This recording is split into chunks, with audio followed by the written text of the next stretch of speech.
নমস্কার বন্ধুরা, আজ আমি আপনাদের জন্য নিয়ে এসেছি দারুণ সুস্বাদু রেসিপি। তা হলো আর মাছের ঝোল। আর মাছ অনেকেই অনেকভাবে রান্না করে, তবে এই রান্নাটা কিন্তু একদম কম মশলা কম উপকরণে কী করে সুস্বাদু করেছি সেটা আজকে দেখাবো। এর স্বাদ আর গন্ধটা বজায় রেখে কী করে রান্নাটা করে নিতে পারি সেটা আজকে দেখাবো। তো এই রান্নাটা কিন্তু একদম একটা ট্রেডিশনাল একটা রান্না, সেইভাবে আমি রান্নাটা করব। তো সবার প্রথমে আমি নিয়েছি মাছটাকে ফ্রেশ করে ধুয়ে নিয়ে নুন হলুদ কাঁচা সর্ষের তেল দিয়ে মাখিয়ে রেখে দিয়েছিলাম। এবার কড়াতে তেল দিয়ে দিলাম। তেলটা গরম করে নিয়ে ভালো করে কড়ার চারপাশে লাগিয়ে নিয়ে একে একে মাছগুলো ছেড়ে দেব।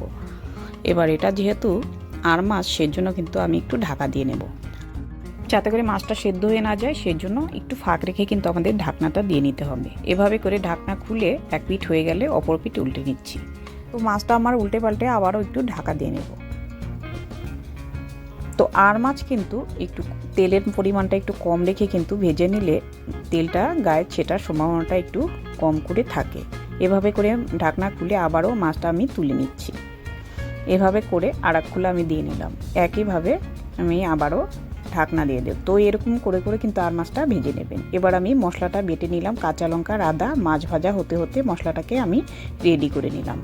এদিকে আমার মাছটাও হয়ে গেছে, এটাকেও আমি তুলে নিচ্ছি। তো আর মাছটা একটু অল্প কম করে ভেজে নেবেন, এর স্বাদটা কিন্তু একটু বেশি লাগবে। আর এটা তো আর ওই লোকাল মাছ, এটার স্বাদটা তো আর একটু বেশি। এবার আমি মাছটাকে তুলে নিয়েছি। মাছ ভাজার তেলের মধ্যে আমি দিয়ে দিলাম একটা তেজপাতা, সামান্য গোটা জিরে ফোড়নে দিয়ে দেবো। আপনারা চাইলে এখানে আর একটু তেল যোগ করে নিতে পারেন। এবার ফোড়নটাকে নাড়িয়ে চাড়িয়ে আমি কেটে নিয়েছিলাম আলুটাকে দিয়ে দিলাম। আলুগুলোকে দিয়ে একটু 1 মিনিটের মতো নাড়িয়ে চাড়িয়ে একটু ভাজা ভাজা করে নেব।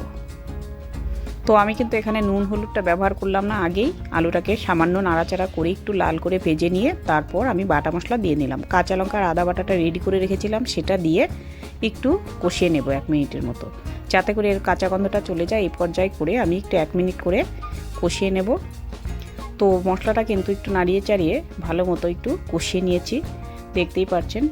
তো এই পর্যায়ে আমি দিয়ে নেব কিছু গুঁড়ো মশলা। দিয়ে নেব 1/2 চামচ লঙ্কা গুঁড়ো, 1/2 চামচ ধনে গুঁড়ো, 1/2 চামচ জিরে গুঁড়ো, 1/2 চামচ হলুদ গুঁড়ো। আপনারা এখানে বাটা মশলা ব্যবহার করতে পারেন। স্বাদ মতো নুন দিয়ে দিলাম। এবার মশলাটাকে একটু নাড়িয়ে চাড়িয়ে নিচ্ছি। এই সময় গ্যাসের ফ্লেমটাকে একদম লোতে করে কিন্তু মশলাটা দিয়ে নেবেন। এবার মশলাটা যাতে পুড়ে না যায় সেই জন্য আমি একটু জল দিয়ে দিলাম। জলটা দিয়ে আর একটু ভালো করে মশলাটাকে ভালো মতো কষিয়ে নিতে হবে। এভাবে করে মশলাটা ভালো মতো কষিয়ে নিচ্ছি। দেখুন বন্ধুরা, মশলা থেকে প্রায় তেল ছেড়ে দিয়েছে। এই পর্যায়ে আর একটু করে ভালো করে কষিয়ে নেব।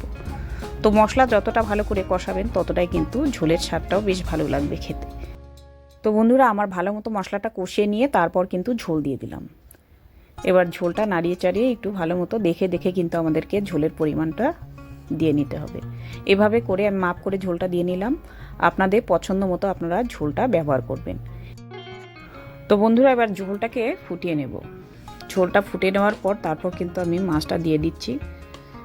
একে একে মাছগুলো দিয়ে একটু ভালো করে চারদিক দিয়ে দিলাম। এবার একটু নাড়িয়ে চাড়িয়ে আর একটু ঢাকা দিয়ে রান্না করে নেব। তো মাছের থেকে যে জুসটা বেরিয়েছে সেটাও কিন্তু দিয়ে নিলাম। তো বন্ধুরা, এই রান্নাটা দেখতে গেলে অসাধারণ রান্না, কিন্তু খেতে কিন্তু অসাধারণ। এই রান্নাগুলো আমাদের কিন্তু লুপ্ত হতে চলেছে। আজকাল তো পেঁয়াজ রসুন ছাড়া কোনো রান্নাই হয় না। সেই জন্য এই রান্নাটা কিন্তু আমি তুলে ধরেছি। এই রান্নাগুলো যাতে লুপ্ত হয়ে না যায়, এই ধরনের রান্না খেতে কিন্তু আমাদের বেশ ভালো লাগে। আগেকার ঠাকুমা মারা কিন্তু এই ধরনের রান্নাগুলো খেয়ে অভ্যস্ত। তো এই রান্না করে খান, বেশ ভালো লাগবে খেতে। আশা করি এই ভিডিওটি আপনাদের বেশ ভালোই লেগেছে। তো ভিডিও ভালো লাগলে লাইক করুন, কমেন্ট করুন, শেয়ার করুন। আর আপনি যদি চ্যানেলে নতুন হয়ে থাকেন চ্যানেলটিকে সাবস্ক্রাইব করে ভালো থাকুন, সুস্থ থাকুন, দেখতে থাকুন মঞ্জিস কিচেন। ধন্যবাদ।